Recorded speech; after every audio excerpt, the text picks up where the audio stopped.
مختصر احکام۔ غسل اسلامی شریعت میں روحانی نجاست سے پاکیزگی حاصل کرنے کے لیے خاص طریقے سے بدن دھونے کو غسل کہتے ہیں۔ غسل کو انجام دینے کے دو طریقے ہیں، ترتیبی، ارتماسی۔ غسل ارتماسی دفعی میں آپ نیت کریں کہ یہ عمل اللہ کی قربت کے لیے انجام دے رہا ہوں اور ایک بار میں پورا بدن پانی میں ڈبو دیں، جیسے آپ تالاب یا دریا میں اس طرح ڈبکی لگاتے ہیں کہ پورا بدن پانی میں ڈوب جاتا ہے۔ اس آسان طریقے سے آپ غسل کر سکتے ہیں۔ اب ترتیبی غسل میں آپ کو یہ مراحل طے کرنے ہیں۔ پہلے نیت کریں کہ خدا کی خوشنودی کے لیے یہ غسل انجام دے رہا ہوں، پھر سر، چہرے اور گردن کو مکمل طور پر دھوئیں اور کان کے باہری حصوں کو بھی دھونے کا اطمینان حاصل کر لیں۔ کان کے اندرونی حصوں کا دھونا ضروری نہیں ہے۔ پورے بدن کے دھل جانے کے اطمینان کے لیے بہتر ہے کہ بعد والے اعضاء کا تھوڑا حصہ بھی دھو لیں۔ یہاں پر دھونے سے مراد یہ اطمینان حاصل کرنا ہے کہ پانی جلد تک پہنچ گیا ہے۔ یہ کام شاور یا نل کے نیچے کھڑے ہو کر یا لوٹے سے پانی ڈال کر انجام دے سکتے ہیں۔ یہ اطمینان حاصل کر لیں کہ دوران غسل بدن کا کوئی حصہ خشک تو نہیں رہ گیا۔ اس اطمینان کے لیے ہاتھوں سے پانی کو بدن پر ملیں۔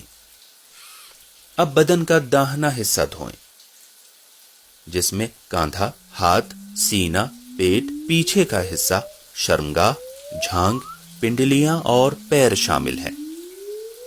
احتیاط کے طور پر ان کے ساتھ بائیں حصے کا بھی کچھ حصہ دھو لیں۔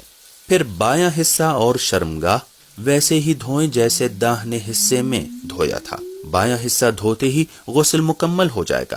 اہم بات جان لیں کہ بعض علماء بایاں کاندھا دھونے سے پہلے داہنا کاندھا دھونے کی شرط نہیں لگاتے ہیں۔ وہ کہتے ہیں کہ سر اور گردن دھونے کے بعد بدن کے بقیہ حصوں کو دھونا چاہیے۔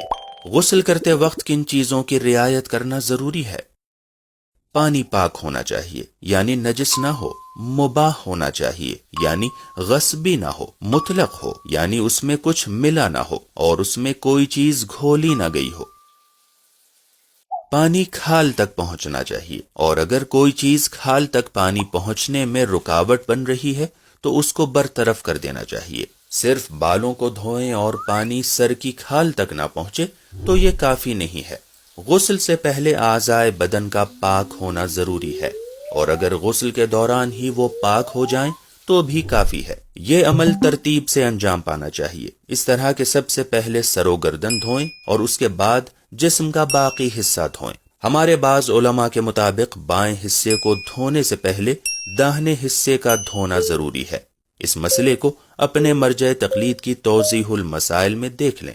اس سلسلے میں مراجع کرام کے مختلف نظریات ہیں۔ اختیاری حالت میں اپنے بدن کو خود ہی دھونا واجب ہے۔ اگر آپ کسی عذر کی وجہ سے پانی کا استعمال نہیں کر سکتے ہیں یا اس کا استعمال آپ کے لیے نقصان دہ ہے تو آپ غسل کے بجائے تیمم کریں۔ کچھ ایسے نکات ہیں جن سے غسل کرنا آسان ہو جاتا ہے۔ پہلا یہ کہ بدن کا اوپر سے نیچے تک دھونا ضروری نہیں ہے، بلکہ یہ اطمینان حاصل کر لینا ضروری ہے کہ پانی کھال تک پہنچ گیا ہے۔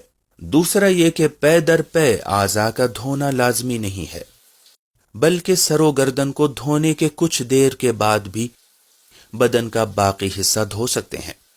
تیسرا یہ کہ بعض مراجع تقلید کے مطابق واجب اور مستحب دونوں غسل وضو کے لیے کفایت کرتے ہیں، یعنی غسل کے بعد وضو کرنے کی ضرورت نہیں ہے۔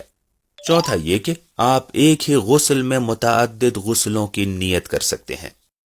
مثال کے طور پر ایک ہی غسل میں غسل جنابت اور غسل جمعہ دونوں کی نیت کر سکتے ہیں۔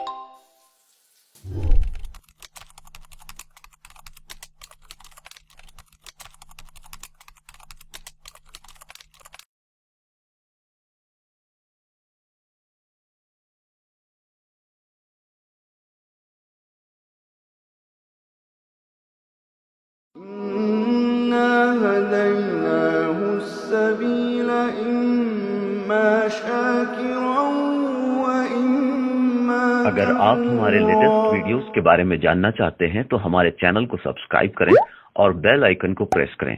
شکریہ۔